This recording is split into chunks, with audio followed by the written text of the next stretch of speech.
House. Let's bring in Sarah Sanders. A busy morning there at the White House. White House Press Secretary joins us now. Sarah, good morning to you. Good morning, Sandra. Great to be with you. Great to have you on America's Newsroom. So first up, immigration. The president's still threatening to shut down our border. Is he standing firm on that threat? Look, the president's not threatening. The president's taking his job as the commander-in-chief very seriously in terms of protecting the American people. Even Obama's own Department of Homeland Security cabinet secretary this past week has said that there's a crisis at the border. We're glad that others, and Democrats and people in the mainstream media, are starting to understand the crisis that the president has been talking about for the last 2 years. We have to take action. Democrats in Congress are leaving us no choice. This is not the path the president wants to take, but they're leaving us no choice because they're unwilling to work with us to fix the problem because they're too busy playing politics instead of doing their jobs. Well, one could certainly make the case that it does sound indeed like a threat, considering members of Congress, even some within the president's own party, including Senator Kennedy, who just said this is not a good idea to shut down the border. He said this would hurt GDP. You've heard that across the aisle. Democrats making the case that this would be really hurt the job situation in the United States. I want to ask you about what we just heard from John Roberts, our reporter there at the White House, on Mexico and a new plan to take action to apprehend large numbers at Mexico's southern border, addressing its transit visa program. Can you tell us any more about what Mexico is now doing to slow this down? That's certainly a big part of this process, is Mexico stepping up and helping the United States do more by helping stop people from coming across our border, by stopping them in Mexico, also offering asylum in Mexico while they wait on an asylum claim to be processed here in the United States. These are things that we've seen them do over the last several weeks, and they're stepping up and taking a greater sense of responsibility in this process. That's a great thing. We need them to continue to do that so that we aren't forced to take drastic action like closing the ports of entry at our border because we simply have no choice. Look, everyone wants to talk about the cost of doing that. That is certainly, again, not something we want to happen. The president's the one that is responsible for the last 2 years of economic growth, economic boom, and the number of jobs that we have in this country. We don't want to see that hurt, but at the same time, the president's #1 responsibility is to protect American life. Democrats may not care about that. They may be perfectly fine watching women and children exploited as they make the treacherous journey up from the south across the southern border. They may be perfectly fine seeing babies, frankly, killed right up until the moment of birth, but this president isn't. He takes his job of protecting American life very seriously, and he's going to do what it takes to make sure that happens. All right, so we'll watch for more developments on that as we learn more. And on to House Democrats moving ahead with a subpoena for the full Mueller report this week. They do not seem to be letting this issue go, Sarah. Where does it go from here? Look, I think it just shows, again, what sore losers the Democrats really are. They got beat in 2016 because we had a better candidate with a better message and a better vision for America. Now we're seeing that they've gotten beat again when it comes to the Mueller report. They were convinced. Not only were they convinced, but they went out and they lied about what they expected the Mueller report to tell America, and they got it wrong. They got it wrong in 2016. They've gotten it wrong again. What would the president like to see happen here? I mean, he's been for full disclosure of this report from the beginning.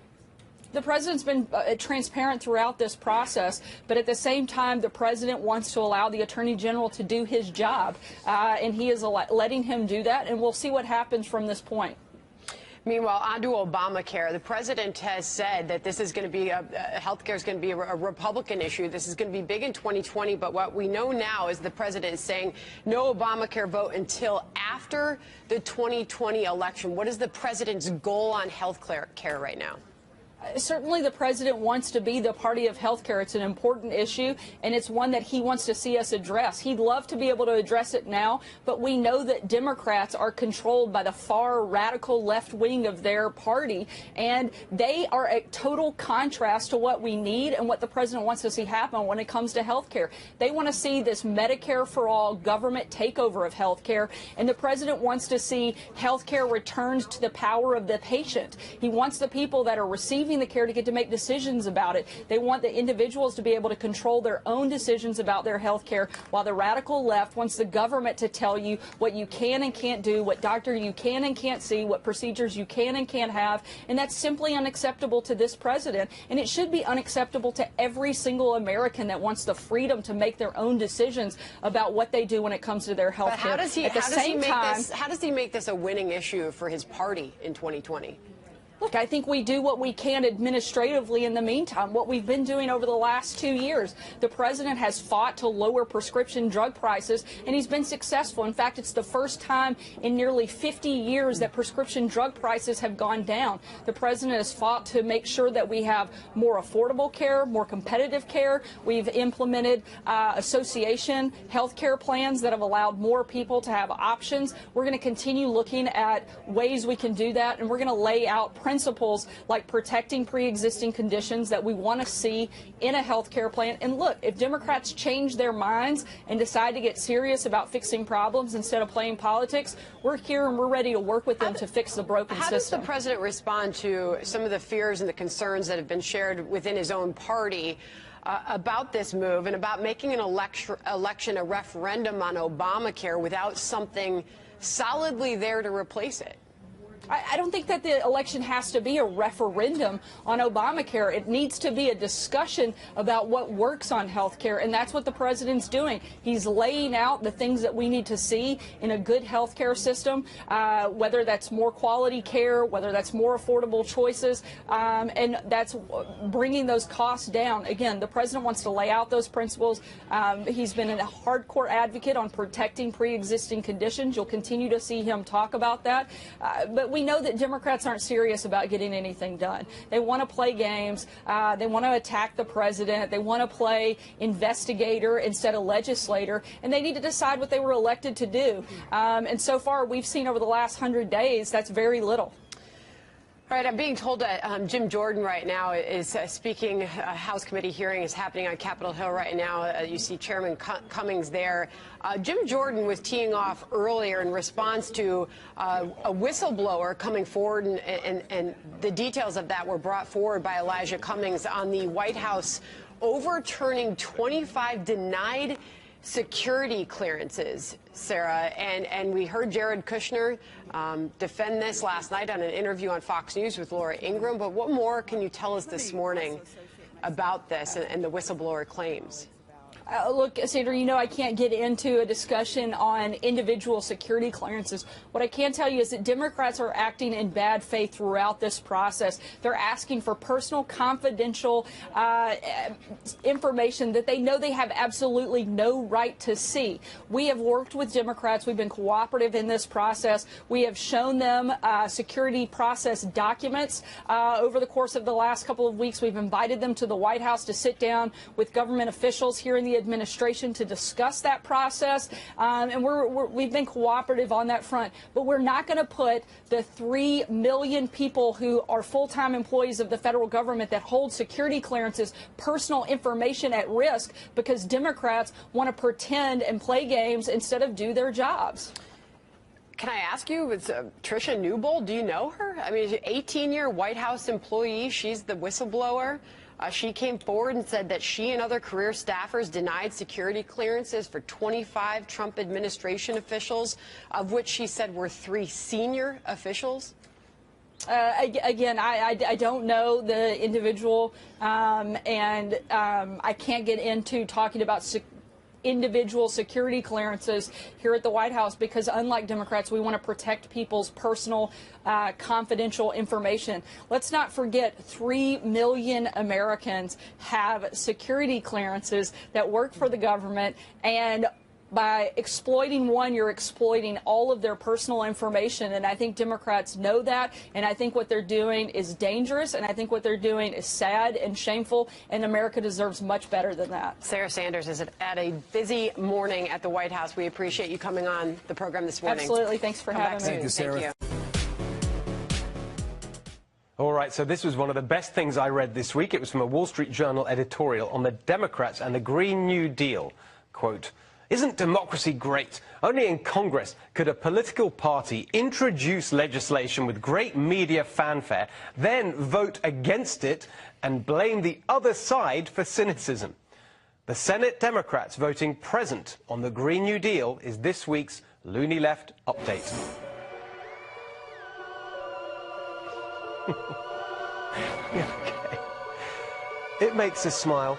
The Loony Left thing there. All right, so this is just so nuts. They're so embarrassed by their own thing that is literally now the centerpiece of some of their presidential candidates' campaigns. They want to tell their activists that this is all their focus, and then they won't even back it in Congress. I thought we only had 12 years to live, so we should be voting on it every day, right?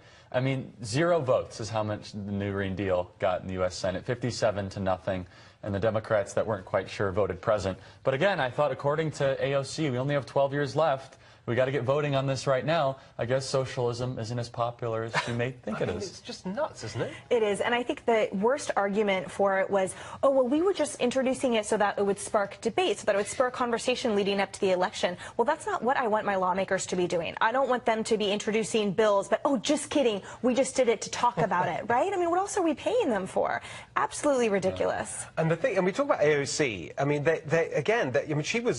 she's basically become the leader of the party. I mean, she just was on the cover now of Time magazine. You know, this is just something like and there seems to be nothing they can do about it. Well, that's perfectly fine. I mean, in some ways it was predictable. She's the anti-Trump. I mean, she's constantly wrong but never in doubt, and she has radical policies that would undo every piece of success that the Trump administration has accomplished and achieved in the last 2 years. In some ways, some people say, oh, she's a good thing for Republicans. I get that argument. But in other ways, we have to be brutally honest and say that these ideas are really dangerous. Yeah, and I mean, there's nothing funny about a $100 trillion takeover of the American economy.